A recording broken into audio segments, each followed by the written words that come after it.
안녕하세요. 왓칭잼입니다. 프로레슬러들을 선수의 위상에 따라 분류한다면 가장 높은 위상을 가졌거나 한 시대를 책임졌던 선수들을 아이콘이라고 합니다. 아이콘으로 인정받으려면 확실하게 한 단체를 책임지고 이끌었거나 혹은 지탱했다고 평가받아야 합니다.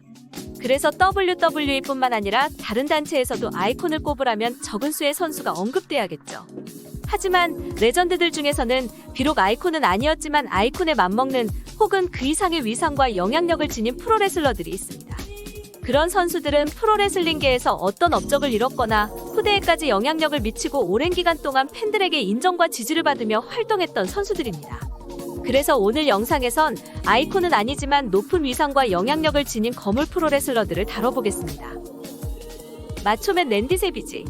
랜디 세비지 같은 경우에는 어디에서 활동하든 당대에 활동했던 선수 중에 헐크 호건이라는 커다란 존재가 있었기에 아이콘은 되지 못했지만 화려한 등장신과 엔터테이너적인 능력을 바탕으로 1980년대 중후반 WWE에서 상당한 인기를 누린 선수입니다. WWE에서 악역으로 처음 활동을 시작했고 인터컨티넨탈 챔피언에 등극하는 등 점점 주가가 오르며 선역으로 전환하게 됩니다. 사실 먼저 언급했듯이 헐크 호건이 워낙 슈퍼스타였기에 아이콘은 되지 못했지만 WWE와 WCW 그리고 임팩트 레슬링 이렇게 3개의 메이저 단체에서 활동한 경험이 있으며 양대 메이저 단체 월드 챔피언을 지낸 경력이 있습니다. 그리고 WWE에서 악역으로 시작한 1980년대 중반부터 WCW에서 활동을 끝낸 1990년대까지 메이저 단체에서 지속적으로 뚜렷한 활동을 했고 그 후 미스 엘리자베스와 실제로 이혼한 후 WCW로 이적합니다. 당시 WCW에서 횡포를 부리던 악역 스테이블 NWO에 맞서는 선봉장으로서 대립을 펼쳤고 후에는 NWO에 굴복해 NWO의 멤버가 되어 중요 멤버로 활약하고 헐리우드 호건과 갈등을 맺는 등 거의 계속해서 메인급으로 활동했습니다. 그 후 2004년에 TNA에서 짤막하게 활동을 한 후 은퇴했고 2011년에 불의의 교통사고로 사망합니다. 그리고 2015년에는 헐크 호건에 의해 WWE 명예의 전당에 헌액됩니다. 랜디 세비지의 대표적인 기술이자 피니쉬 무브는 다이빙 엘보우 드롭이었는데요. 아직까지도 역대 최고의 엘보우 드롭으로 평가받고 있습니다. 채공 시간이 길고 자세가 전혀 변하지 않아서 굉장히 적절하고 멋진 피니쉬였죠. 그리고 에드워드 엘가의 위풍당당 행진곡 제1번에 맞춰 화려한 의상을 입고 등장하는 모습과 거친 저음의 목소리, 자신만의 멘트 등 뛰어난 엔터테이너적인 능력을 선보여 메인급으로 성장함과 동시에 엔터테인먼트를 지향하는 시대를 이끈 레슬러라고 정의할 수 있습니다. 비록 아이콘은 아니었지만 양대 메이저 단체에서 지속적인 메인급 활동을 했고 레슬매니아 메인 이벤트, 양대 메이저 단체 월드 챔피언 획득 기록, 역대 최고의 스테이블 NWO의 핵심 멤버 활동 등 북미 프로레슬링에서 확실하게 존재감이 있는 커리어를 보냈고 지금 기준으로 봐도 훌륭한 엔터테인먼트 능력 때문에 아직까지도 역대 최고의 레슬러 중 한 명으로 인정받고 있는 거물 프로레슬러입니다. 하드코어 프로레슬링의 레전드 믹 폴리. WWE의 최고 전성기였던 애티튜드 시대의 슈퍼스타이자 모든 하드코어 전문 프로레슬러들 중 1인자 자리를 아직까지 유지하고 있는 전설적인 프로레슬러입니다. 일단 믹 폴리는 본인 이름을 걸고 활동하는 캐릭터를 포함해 듀드러브, 헥터스 잭, 맨카인드 총 4개의 기믹을 소화한 것으로 유명합니다. 실제로 이렇게 다양하고 개성이 있는 기믹들로 활동한 선수는 찾기 힘든 편입니다.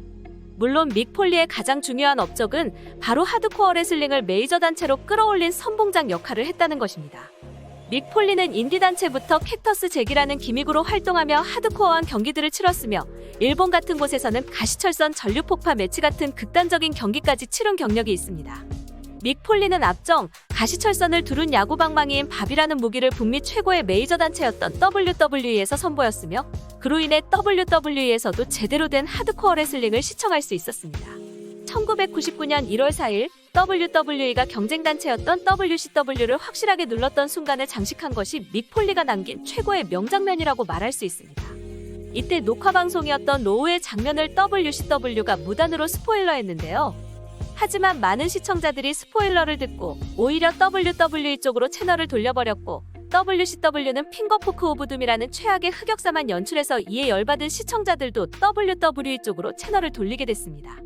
그리고 이 사건을 계기로 WCW는 WWE를 넘지 못했습니다. 어쨌든 맨카인드 기믹으로 경기한 믹 폴리는 더락을 이기며 첫 WWE 챔피언에 등극하게 됩니다. 사실 믹 폴리는 2000년도에 공식적으로 은퇴했지만 그 후에도 꾸준히 파트타임 레슬러로서 활동을 지속함과 동시에 하드코어 레전드다운 모습을 보였습니다. 믹 폴리는 한 단체의 아이콘은 아니지만 하드코어 레슬러의 독보적인 1인자이자 애티튜드 시대의 슈퍼스타로서 명장면들을 남겼고 하드코어 레슬링을 메이저 단체로 끌어올리는데 1등 공신의 역할을 한 영향력 있는 레전드 프로레슬러라고 평가받습니다. 라우디 로디 파이퍼 스티브 오스틴과 존 목슬리로 대표되는 깡다구 캐릭터의 원조이자 스포츠 엔터테인먼트를 지향하던 시대를 캐리한 전설적인 프로레슬러인 로디 파이퍼. 그의 상남자스럽고 거친 캐릭터는 후대에까지 영향을 줬고 막싸움 같은 브롤러 경기 스타일, 역대 최고의 마이크업, 토크쇼 형식의 세그먼트 등 상당히 영향력 있는 거물입니다. 그가 WWE에서 선보인 토크쇼 형식의 세그먼트는 파이퍼스 핏인데요. 로디 파이퍼가 워낙 거친 캐릭터라서 정석적인 토크쇼와는 달랐습니다. 가장 유명한 장면은 1984년 지미 스누카를 코코넛으로 가격한 장면이겠죠. 그 후론 헐크 호건과 대립하거나 1992년엔 WWE 커리어 중 유일한 솔로 챔피언인 인터컨티넨탈 챔피언에 등극했습니다. 그 후론 주로 특별 출연을 하거나 WCW에서 활동했고 2003년에도 WWE와 계약해 스맥다운과 페이퍼뷰에서 경기를 가지기도 했습니다.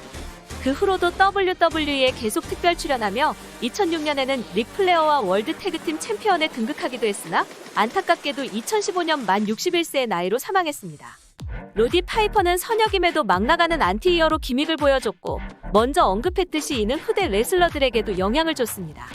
그리고 마이크웍과 세그먼트 능력이 뛰어나 레전드 매니저 바비 히난에게 20분 동안 혼자 놔둬도 A급 프로모를 만들 수 있다는 극찬까지 받았고 빈스 맥맨에게도 WWE 역사상 가장 엔터테이닝하고 논란이 많은 폭탄 같은 선수였다는 평가를 받았습니다. 그리고 본격적인 스포츠 엔터테인먼트의 시대가 막 시작되던 1984년부터 WWE의 전신 WWF에서 활동하며 확실한 스토리가 있는 각본을 수행했고 그때부터 스코틀랜드인에서 따온 겉모습과 상남자 같은 기믹으로 엔터테인먼트 시대를 장식한 정도가 아니라 캐리한 수준이었습니다. 이 때문에 WWE에서 챔피언에 등극한 건 인터컨티넨탈 챔피언 1회와 은퇴 후 2006년에 릭 플레어와 월드 태그팀 챔피언에 오른 게 전부인데도 엄청난 위상을 가진 레전드로 평가받고 있습니다. 총정리하자면 로디 파이퍼는 챔피언 등급과 상관없이도 큰 존재감과 영향력을 남긴 역대 최고의 레슬러 중 한 명이며 현재와 비교해도 전혀 딸리지 않는 뚜렷한 캐릭터와 마이크업, 세그먼트 능력을 바탕으로 엔터테인먼트 시대에 큰 족적을 남긴 레전드 프로레슬러입니다. 왕중왕 트리플 H WWE 역사상 최고의 악역이자 현재 WWE 글로벌 탤런트 전략개발 총괄 부사장인 거물 트리플 H. WWE에서 뉴제네레이션부터 PG에라까지 현역으로 거쳐온 선수이기도 하며 최상급의 경기 운영 능력과 독보적인 카리스마를 지닌 위대한 레슬러입니다. 위상과 능력 못지않은 장기 집권과 위상 관리 때문에 많은 비판 역시 받는 선수이지만 어쨌든 프로레슬러로서의 열정과 재능 덕분에 거물로 인정받습니다. 그리고 WWE의 브랜드 NXT를 설립한 유능한 경영자이기에 더욱 높은 평가를 받고 있죠. 사실 트리플 H도 통산 14회 월드 챔피언의 악역으로서 메인 이벤터로 활동할 때도 많았지만 완벽한 1인자라기보단 1.5인자 혹은 1인자 바로 다음 가는 2인자라고 정의할 수 있습니다. 일단 트리플 H가 갖고 있는 프로레슬러로서의 능력을 먼저 살펴보자면 경기 스타일부터가 악역 올드스쿨 타입입니다.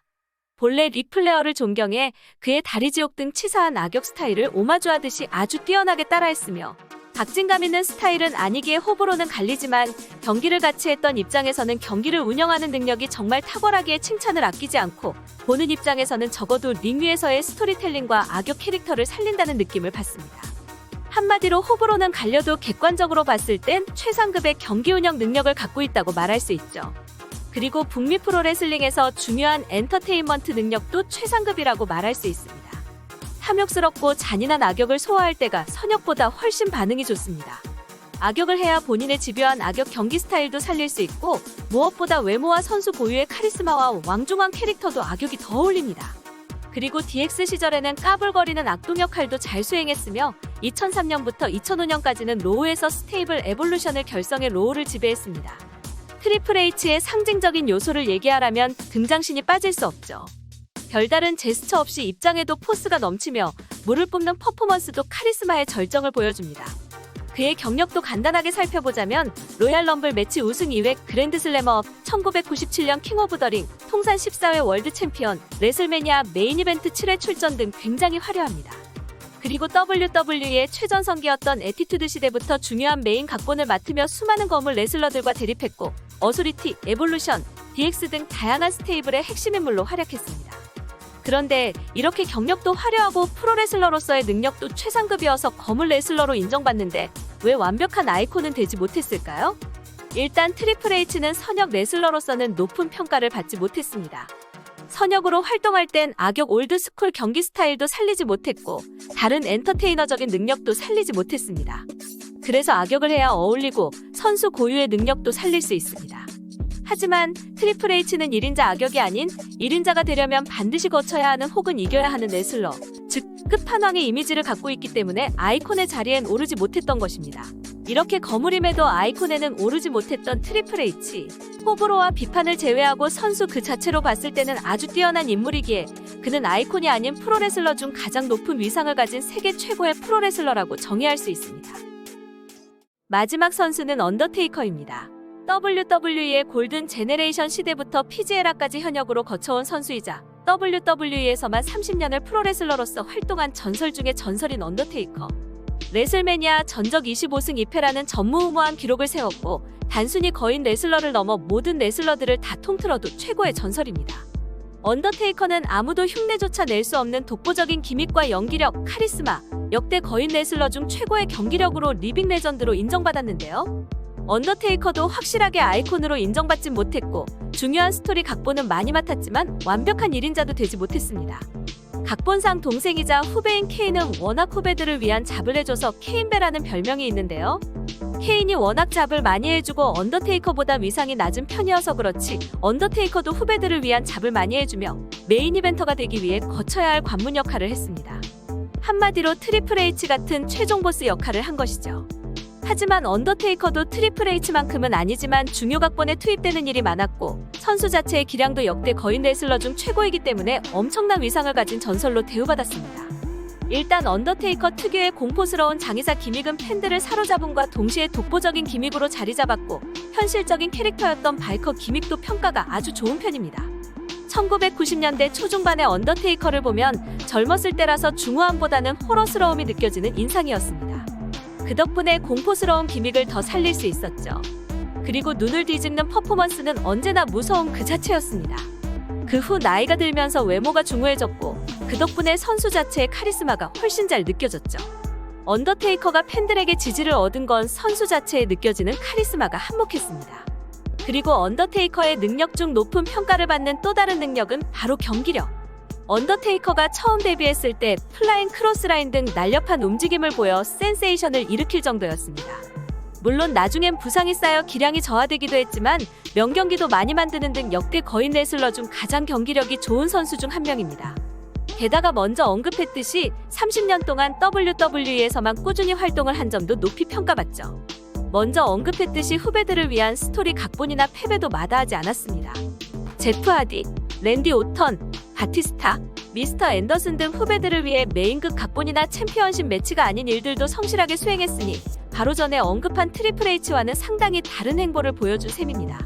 월드 챔피언이었을 때를 제외하면 메인급에 있지 않을 때도 많았고 WWE의 메인 이벤터로 성장하기 위한 관문 혹은 최종 보스 같은 역할을 했기 때문에 아이콘은 아니었지만 웬만한 아이콘과 맞먹는 준수한 기량, 독보적인 기믹, 30년간을 WWE 소속 선수로서 보낸 성실함 덕분에 언더테이커는 아이콘 이상의 존재이자 북미 프로레슬링에서 가장 위상이 높은 레전드입니다.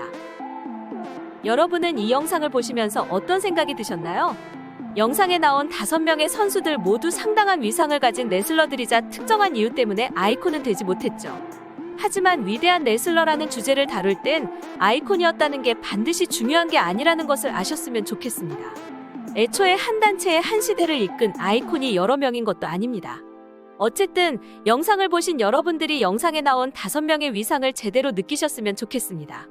그리고 이 영상에 나온 5명의 레전드들만큼의 기량을 가진 거물들이 등장하길 바라면서 영상을 마칩니다.